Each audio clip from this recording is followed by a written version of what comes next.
All right, thanks for the great introduction. Today I want to talk to you about how to report and handle security disclosures properly. So let's begin with who I am. My name is Aviv Sasson. I'm a security researcher. I spent 5 years in the Special Ops Department in the Israeli Defense Forces in the cybersecurity units as a researcher. This was really fun and interesting. After that, I went to work at Twistlock, who was acquired by Palo Alto Networks. So right now I'm working at Palo Alto Networks at Unit 42, specializing in vulnerability researching in the cloud environment, which means Kubernetes, Docker, CNCF projects, and everything that is related to this environment. So within each year, you can see that the number of vulnerabilities that are being disclosed is getting bigger and bigger. And by the way, the last one is like the middle of 2019, so I suppose it's gonna get up to here, so you can see that the trend is going up. And as a result, I think that more people should know how to disclose vulnerability is in a good manner. So before we begin, I wanna start with a little story that takes place in September 2018. And we start with two white-hat researchers that found several vulnerabilities in a product that is involved with the finance side of many casinos. So maybe some of you heard about this story, maybe not. So those guys found those vulnerabilities that were really critical because that led to a theft, could have led to a theft of some financial information, which is really bad. So those two good guys contacted the company, tried to contact the company that was in charge, but no one was listening to them. They tried to send some emails, they tried to call the number, they tried to approach them via LinkedIn, and they even left some messages on their FTP server, but this company, this vendor just ignored them. So the next thing they decided to do was to attract their attention, and they decided that the best way to do so is to publish a tweet on Twitter that warns that there is a vulnerability, some vulnerabilities in the product. So they published this tweet, and they haven't done anything illegal because they didn't publish the technicalities of the vulnerability or where the vulnerability, just that there is a vulnerability. So they did that, and they actually got some traction, but from not from the company, but from someone they didn't expect to get some, and that was from the FBI cyber fusion unit. Yeah. So they were really scared at the beginning, but apparently this unit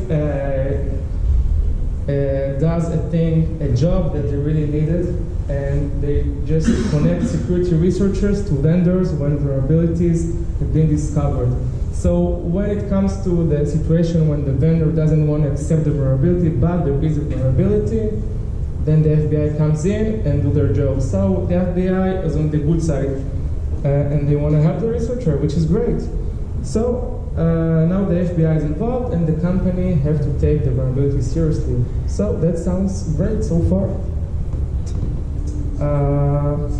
So the company, the executives, the researchers, and the FBI came and sat in a room and decided that they're going to fix all the vulnerabilities, and they even offered some money to the researchers in order for them to sign an NDA. NDA is a non-disclosure agreement. That means that they are not supposed to talk about anything that they know, and for your concern, it never happened, and there is no vulnerabilities. So the researcher, I think the NDA, the contract was $60,000. So they were really happy about it and went home happy. And that was the last time they heard from the company. That's it, just vanished. So they try to contact them again, and nothing. No, not in LinkedIn, on the FTP server, mail, phone numbers, nothing. They just ignore them. And they haven't fixed anything. They just continue ignoring them, which is really, really bad for the customers. And what happens later, a few months later, is even worse, because this company decided they want to add some face recognition and fingerprint features into their software, which means that now anyone that is going to research this vendor is going to find this vulnerability and will be able to get the client's information, their financial information, their face recognition patterns, and their fingerprint. So this is just horrible. So the researchers decided to go to this conference and talk with the executive about the risk and try to convince them to start and do some work in order to fix this issue. So one of the researchers went over to one of the executives in this conference, and what just happened next is that the executive just grabbed him and ripped up his badge and just grabbed him by the shirt in here. And this was a really bad incident. And this is like an example of how not to disclose, like what happens when disclosures goes really, really bad. So I'm not sure how the story ends, but I know there's lawsuits for both sides. I hope that the vulnerabilities are closed right now and they release the patch for this, but I'm not sure.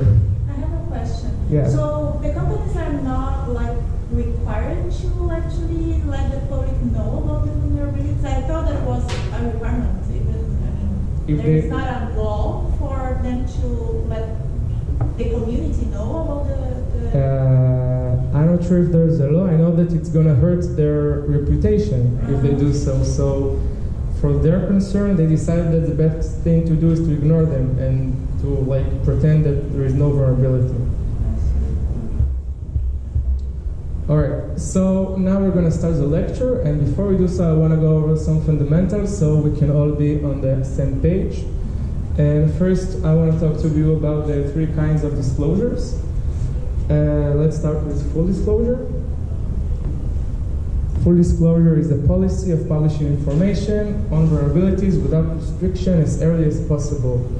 That means that as a researcher, I just find a vulnerability, and the thing that I decide to do is just publish everything online on my blog post, Twitter, whatever, and just let everyone know that there is a vulnerability, which I think is super irresponsible, because now the vendors doesn't have any time to fix the vulnerability, and a lot of people are going to be vulnerable to this vulnerability, and it's going to be online, so it's publicly. Like everyone can hack into those systems. So this is really, really, in my opinion, not the way to disclose a vulnerability. This is from Wikipedia. All right, so the second type is non-disclosure. Non-disclosure is the policy that vulnerability information should not be shared or should only be shared under non-disclosure agreement. So basically what that means is that the vendor just keeps the information for itself, and it doesn't notify the customers or anyone that there was vulnerability in the product and just patch it. And in my opinion, it's also not such a good thing, because like maybe some customers have earlier versions with the vulnerability and they don't want to patch it because they don't have any good reason to do so. So they're going to keep this version, which is just open for attacks. So this is also from Wikipedia. Alright, and this is the third type, which is responsible disclosure. This is the good one. Responsible disclosure is a vulnerability disclosure model in which a vulnerability or an issue is disclosed only after a period of time that allows a vulnerability or issue to be patched. Simple as that. Just the researcher go to the vendor, tell him, listen, you have this time to patch your software. After that, I'm gonna publish my findings. So this gives the vendor a lot of time to fix the vulnerability, and also give the customers the information that there is a vulnerability in the product. So this is the good way to do it. All right, so what is a CVE? I'm sure most of you, maybe all of you know what is a CVE, but still I'm gonna say it. It's an acronym for Common Vulnerabilities and Exposures.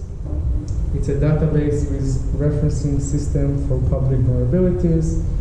Each vulnerability is assigned with a CVE number for identification. So basically, I'm sure that all of you have seen CVE. It's just the year and a number of identification, and this is the CVE ID. And if you click on a link to see some details of it, you can see that there is a lot of detail about what's the vulnerability and how it happens. And it's just mainly a way to organize everything for everyone. So who's in charge of the signing of those CVEs? Like who's in charge? That will be MITRE. So MITRE is a non-profit American organization which is funded by the United States Department of Homeland Security. So basically it's a private organization, but it's funded by the government, and they are the one that is in charge. Among other things, they are the maintainer of the CVE system, and they are the main CNA. So what is a CNA? That's a good question. I'm glad you asked. All right, so CNA is an acronym of CVE numbering authorities, and those are organizations that are authorized to assign CVE IDs to vulnerabilities affecting their own products. On this list, you can find Cisco, Facebook, Microsoft, Intel, VMware, and much, much more companies. All right. So what about if you found a vulnerability that doesn't have an organization that is a CNA? Well, in this case, MITRE is the main default CNA, and you should contact them. So they're also the main CNA, and they're in charge of everything. Is that clear? Does anyone have any questions so far? Great. So now we're done with the basics, and let's go to the interesting stuff. So I'm going to start with the basic and just go, as you see, advanced and advanced and more advanced until the expert level. All right. So how to disclose a vulnerability? All right. The first thing you need to do is to reserve a CVE number from the CNA that is in charge of the product. And I'm emphasized to reserve and not publish, because if you publish, then everyone will know. What you want to do is to reserve it. Basically, what it means is that you let the CNA know that there is a vulnerability, and tell them, listen, this is the vulnerability. I want to reserve it. Give me a CVE number so I can use it. And when everything will be out in the wild, I will let you know. Then we can publish this CVE. Second thing is notify the developers of the product about the vulnerability through a secure channel. And the common policy is to give them 90 days. The reason we're going to give them 90 days, we have 3 reasons. The first one is that we want to give them some time to fix the issue, because it needs to be fixed. The second reason is that so developers won't be able to ignore the disclosure, because if we're not going to give them a deadline, they're gonna we're gonna fix it someday, and then the vulnerability is still going to be out there. So we want to put some pressure on them so that they will disclose, so that they will fix the vulnerability. Sorry. And the second reason is so the clients won't be vulnerable for a long time. So the vendors can tell, we're going to fix it in 1 year, and they're really going to mean it. But during this time period, all of the customers are going to be vulnerable. So this is a very bad thing. And there's something I want to add, that if you're going to contact a CVE that is not MITRE, then we need to do 1 and 2 on the same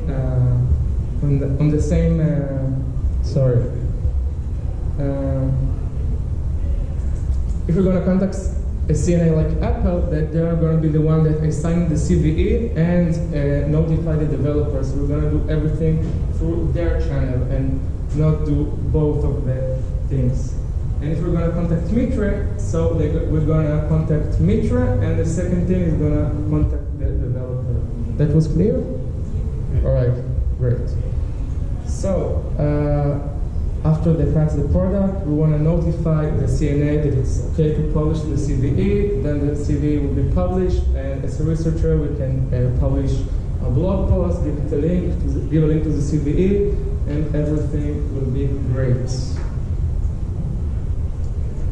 All right, are there any developers in here? All right, really good. So let's take a look at about how it should look like on the other side, on the developer side. So this is how to handle a vulnerability disclosure. So first thing, notify the researcher that you're working on a patch. This sounds really trivial, but some people doesn't do it, and then the researcher is just gonna, are you doing it, and that's just weird. So notify the researcher that you're working on a patch and thank him for finding the vulnerabilities. Second, pass the product. This is really... third, notify the researcher that the product is patched and maybe give him a reward, because, no, I'm serious. Like, there's a lot of companies, pen testing companies, that takes a lot of money for pen testing the product, and then comes this researcher who is not getting paid and just find this vulnerability and helping the company. And like maybe if the researcher hadn't found this vulnerability, like an attacker could have found it instead, and then attack all of the products, and then just tear up the whole company. So I really think that this guy did the really great thing, and if you don't want to give him a reward, at least thank him, like sincerely, because he did help the company.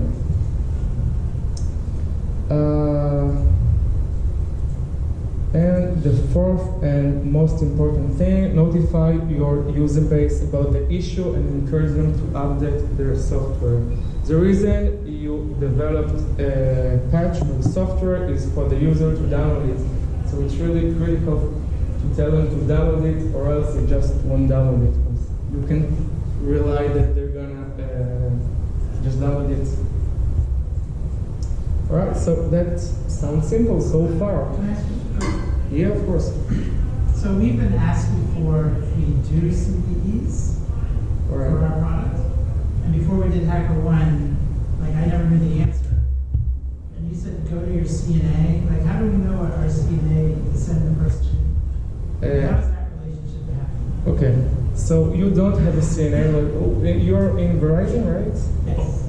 All right, so I'm not sure if Verizon is a CNA or not. If you are a CNA, then the people from the department of that handle this stuff are going to approach you and tell you about the issue. And if you're not a CNA, then the researcher is going to contact MITRE and reserve a CVE number, and then I'm going to contact one of you guys. So tell them to go to MITRE is basically the answer. To go to what? To go to MITRE? Yeah. Okay. All right.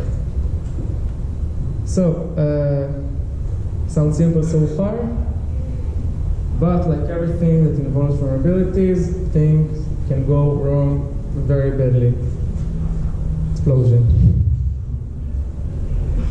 All right, so I want to talk to you about 3 vulnerabilities that I found this year, and I want to share with you the disclosure process and show you that everything doesn't really run smoothly, and things can go a little wrong, and there are some consequences for the actions that have been done. So the first CVE we're going to talk about is about Harbor. Harbor is an open source cloud native CNCF project. Basically, it's a registry that stores, signs, and scan images for vulnerabilities. So for those of you who are not familiar with the cloud, you got these things that's called containers, and just for the analogy, and it's totally not true, it's like VMs. It's totally not like VMs, it's totally different, but only for your understanding, it's like VMs. And you can just download an image and run it. That simple. So recently I found a severe privilege escalation in the hardware that allows an unauthenticated user to gain admin privileges on the hardware server. So anyone can just access the server and gain admin privileges. You don't even need to be a user, you can be just anonymous from the internet and get those privileges. So this was a really critical vulnerability. So as I said, it's a registry that keeps images. I didn't say this. It's a registry that keeps images for everyone. Anyone can access the server, get root permissions, and download images. So basically, it's like if you know Docker Hub, or you can even look at it as GitHub. Like anyone can just access and get get those images and just run them. So a normal request to the API server asking to register a user look like this. So we send the server a JSON with the username, email, real name, password, and a comment. And on the other side, behind the scenes, there is a code that takes this JSON, parse it, unmarshal it, and convert it to a user object. And it does so by taking those parameters and put them in the object.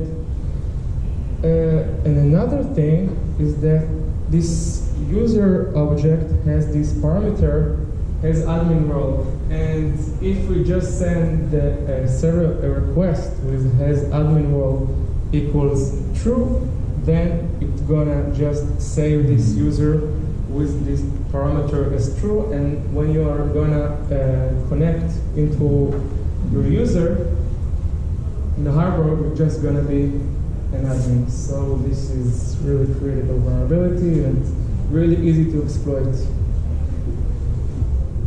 So as a result, an attacker that gains admin privileges can modify the images on the server, and this is really, really bad. Because if you can modify the images on the server, you can just insert some crypto miners, viruses, malware, whatever you want into those images, and then just a bunch of people are going to download them and run them, and it's a really great way to infect an enormous number of computers really, really fast. So I saw that, and this was really critical. So I really started to doing the disclosure process and send them an email. And while I was preparing for the responsibility disclosure, I wanted to check on which versions this vulnerability applied. So I opened GitHub and went through this line of code to see when it was added, and I saw that 2 days before that, one of the developers changed this line because he discovered this vulnerability, and he changed it on the master branch. So this was super weird for me, because like, what are the odds for something like this to happen? I was like in shock. I just thought like someone must have been hacking into my computer. I don't know, but I checked it out and it's fine. It was just a weird coincidence.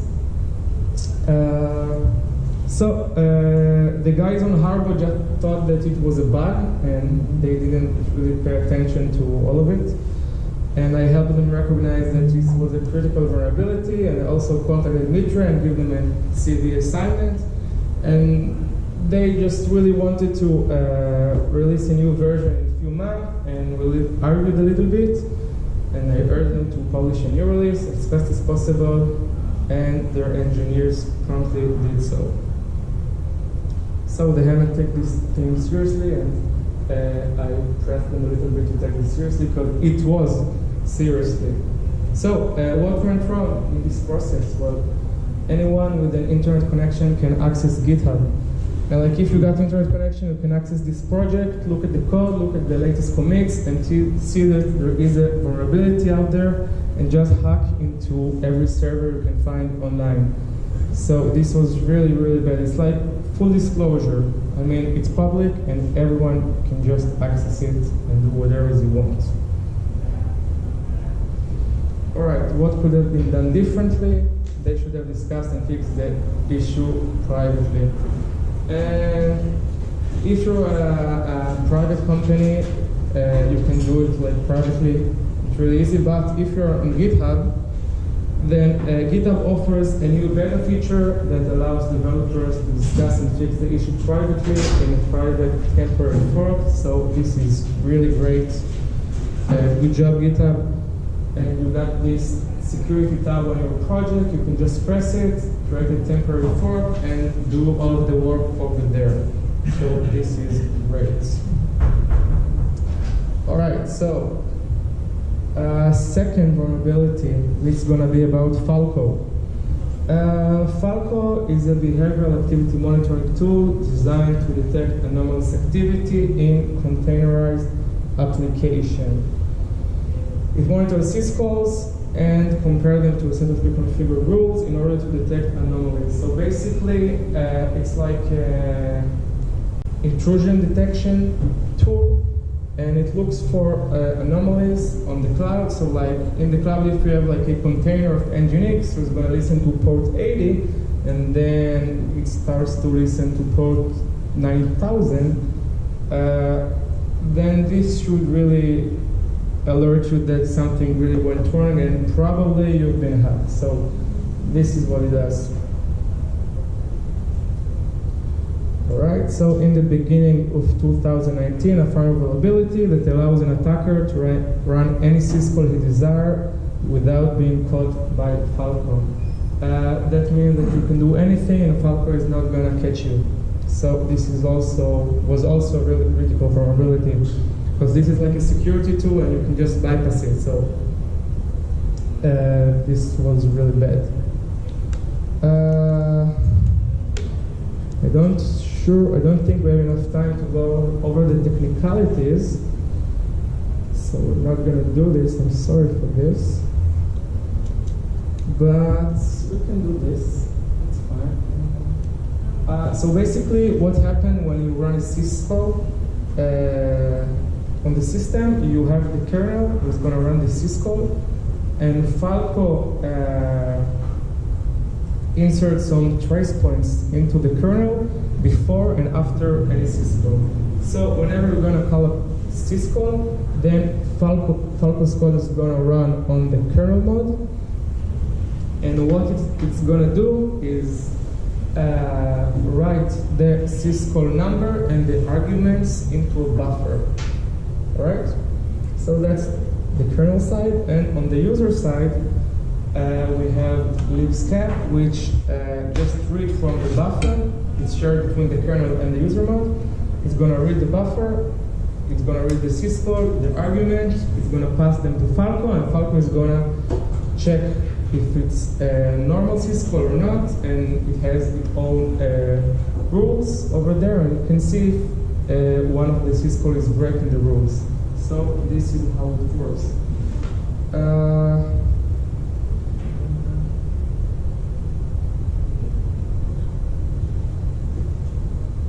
Alright, so while trying to write syscall into the buffer, the function check if there is enough space in the buffer. So when I understood that, it really, I understand that maybe there is a problem in here, because like there's always some problems between the integration of the kernel and the user mode. If you're gonna use the same buffer, one's gonna push and one's gonna pull the event. So maybe there is some problems over there.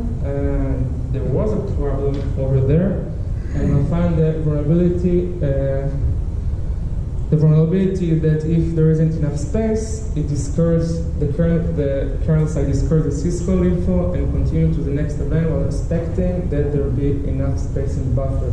So if you got a good way to populate all of the buffer, then the kernel module is not going to write those syscalls into the buffer, which are not going to get into Falco and will not be inspected. So the exploit execute syscalls, special syscalls with crafted huge parameter that populate the buffer. And after the buffer is full, we can execute anything undetected because the buffer does not have any space to store the malicious syscall data, and therefore it wouldn't be inspected. It's really cool and complicated vulnerability, and this is like the tip of the iceberg about this because I don't have any time. I was in Victoria in a conference over there, and just did a few months ago a talk about this vulnerability. It was like 1 hour, so we don't have time for this. But if you are interested, you can read my blog post. This is the link. If anyone want to take a picture or whatever, that's the time.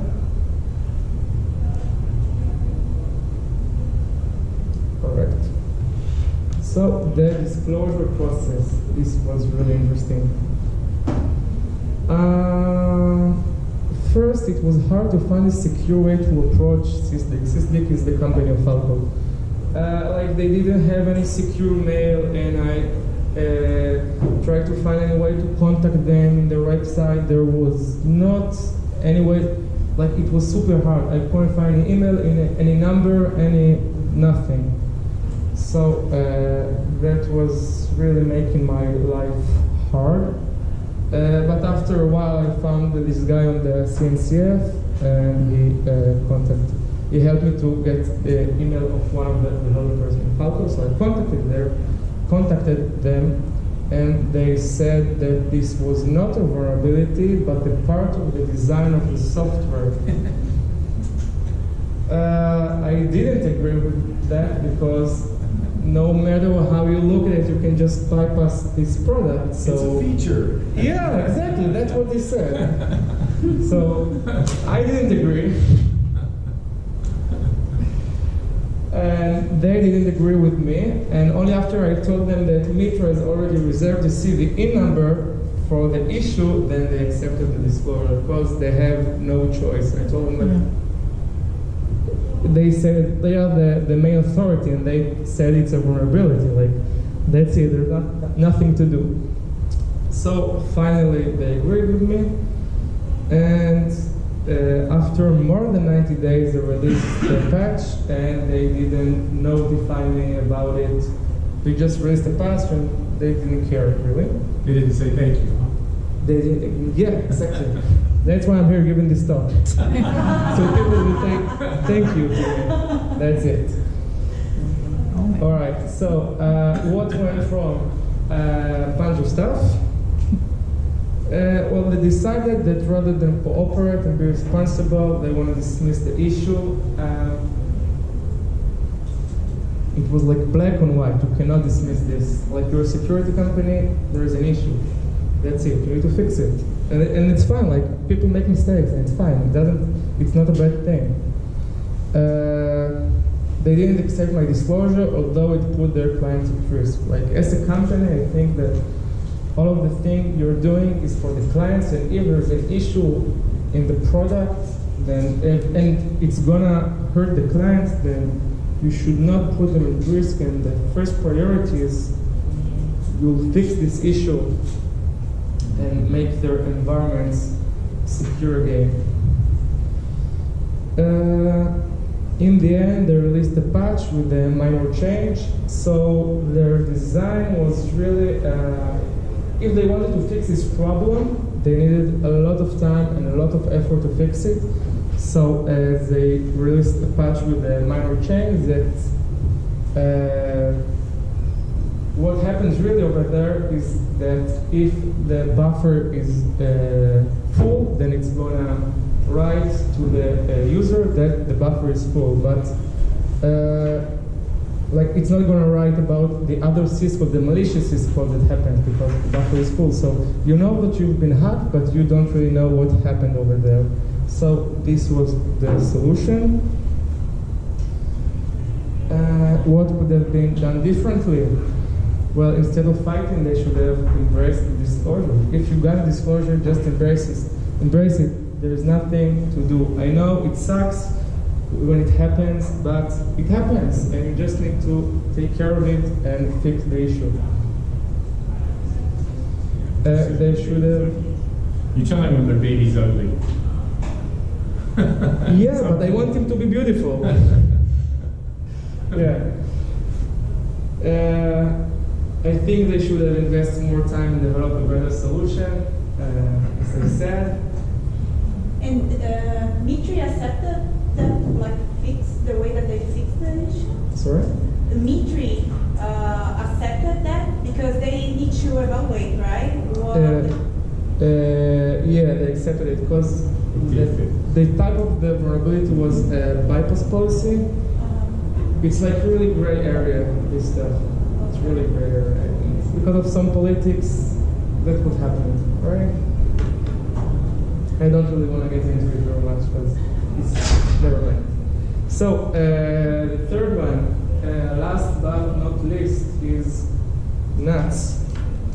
NUTS is an open source CNCF project that acts as a messaging system used in the cloud native environment. So basically there is these servers and those clients, and the clients send messages to the server. The server in turn passes the messages to the subscribers. So you can send a message to all of the subscribers, you can send to only one, you can send to a few, you can do whatever you want. So this happens in the cloud. And in mid-2019, I found an integer overflow vulnerability that allows an attacker to crash the server by sending a malicious request. So this was not so critical, because I didn't get an RCE or something like this, but like the server is crashed, so it's crashed. So it is still a big problem, because if you're gonna like have an app and that is going to be part of the infrastructure of the app and crashes, then you're going to have a big problems over there. So in NUTS you can send a publish request to the server and it will publish the message to the subscribers, and this is how a publish request look like, and anyone can send the request to the server, pub, subject, message length, and the message itself. So this was really fun, and there was tons of code behind this line. Like the server listened, get the request, and then tons of code happened over there. So actually, I was fuzzing this function that parses and executes the request, and that's how I found the vulnerability. So it was really, really fun. All right, so we have size in here, and size is actually message length, and when the server gets the request, it checks if the size is bigger than max payload. If the request is too big, it's not going to accept it. So that's normal. But the thing is that size is a 64-bit integer, and here we're going to convert it into 32-bit integer. And if size is a really, really, really, really big number, then sometimes when we convert it to 32-int, it's gonna become negative. I forgot to say it's a signed integer. All right? So this is int overflow, and what's gonna happen is that we have this huge size, and then it's gonna turn negative in this conversion, and it's gonna pass this if statement. So what happened next is that we try to create a buffer for this message, making it's in Go language, make it like malloc. It's going to allocate some memory, and if we're going to send a really, really big 64 integer to this function, then what's going to happen is it try to allocate a huge number, just panics and crash. So that's how it goes over here. Let's go over the disclosure process. So I sent an email to their security email, and their product manager, who was on vacation, during that time, was fully available and eager to solve the issue. He was like, I sent you an email, like 5 minutes later he sent me an email back. It was crazy. And after only a few days, NAT released a new version with a patch, and even sent me some t-shirts for me and my team, thank you note, and it was really great. So I think this is how a disclosure process should look like, because he knew that after I told him, he understood that there is a vulnerability, and he really thanked me, because I might have been helped him to avoid a lot of embarrassment if someone else was going to exploit this vulnerability. So, what went wrong? Absolutely nothing. Everything was smooth, and that's how it's supposed to look like.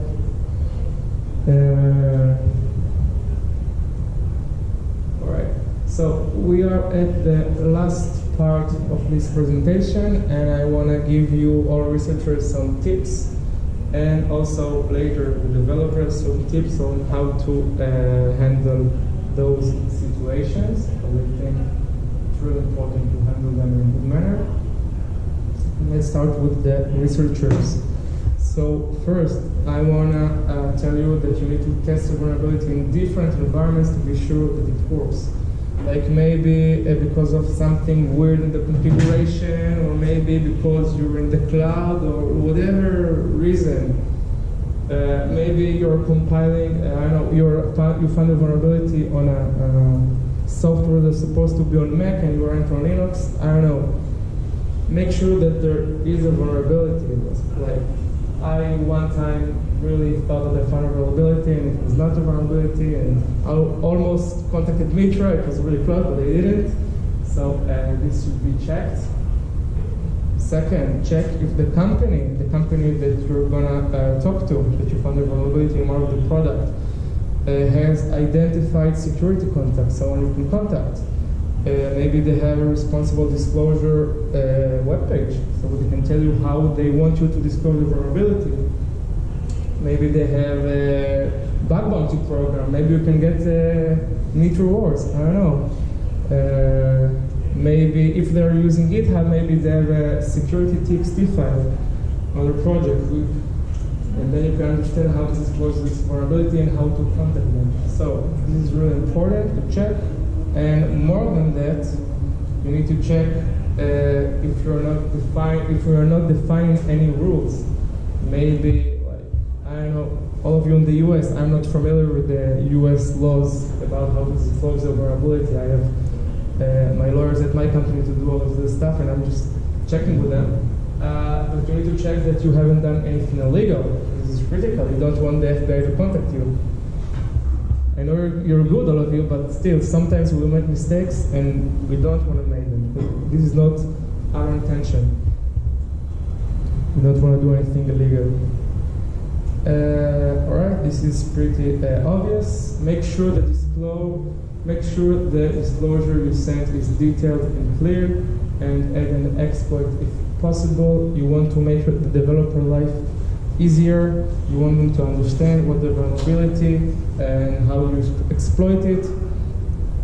So you need to make sure everything is detailed. Make sure you reserve CV via the right CNA. You really need to check if there is a CNA for the product you found a vulnerability in, and if not, you should contact MITRE. Make sure you contact the CNA so they can publish the CV after the patch is out. It's very important, or else you won't get any credit and you won't have any CVE. And that's it for the researchers. Let's go over the developers. First, be prepared. Like, we're all human, we all make mistakes, and it's really common to have some vulnerabilities in your code. And it's fine, it happens. And you should be prepared for it. So when this thing happens, you need to have a policy for the researchers. So you need to have a security mail, and you need to have like a way to get if you prefer to get the disclosure in some kind of, like you need to give the researcher the way to contact you and what to write in disclosure, so everything will be clear for you. Second, you need to assign a team that will handle such cases. So I'm not talking about incident response team, but just someone in the company that if something like this happens, he's going to change his priority. His first priority is going to be fixing the issue. Because there are some companies where they don't have these people, and when someone is going to disclose a vulnerability, then they're going to fight about who's going to fix it, and it's going to take a lot of time, so this is really not the way to handle such things. Alright, second thing, make sure the vulnerability is authentic. This is really critical, because maybe the researcher haven't done a really good job, and there isn't really any vulnerability. Maybe someone's trying to mess with you, I don't know. Make sure it's authentic before you do all the process of fixing it and spending a lot of money and time. Check that it's worth fixing. Third, embrace the disclosure. So you understood that you have a vulnerability in your product. Embrace it. That's it. There's nothing you can do. It's gonna be there if you're gonna ignore it or not. Work as fast as possible to fix it. It's really obvious. Make sure the patch works. This is really important. Some people just really working really fast. They want to release a new patch really fast, and sometimes the patch doesn't really work. And in some cases. And another thing that I saw is that sometimes you work so fast and you really aren't noticing everything that you create a new vulnerability in the code that you just added to your software. So you should really check this and make sure that everything works good, the vulnerability is patched, and there's no new holes inside the code. Work on the patch with the researcher. So you have this guy, the researcher, who found the vulnerability. He's a security expert. He understands your product because he was researching it. So maybe he's got some insights. Maybe he can help you. Maybe he has some ideas for the product and how to patch everything. So I think it's worth checking with him if he's got any tips for you. So this is really important because it really can help you.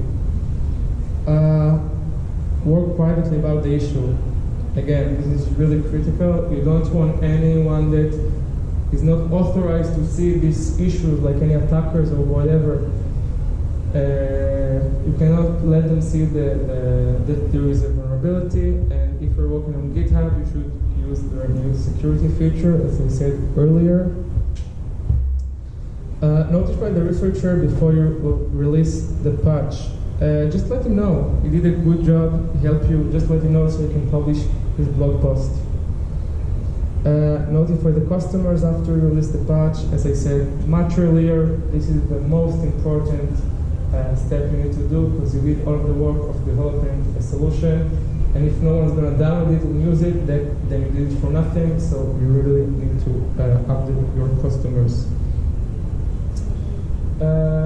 This is the end. All right, this was really fast for me. All right, didn't even notice the time flies by. All right. So I just want to say that securing the cyber dimension is really hard. As developers and researchers, we have the obligation to do our best for discovering and fixing vulnerabilities. That's it. Thank you, guys.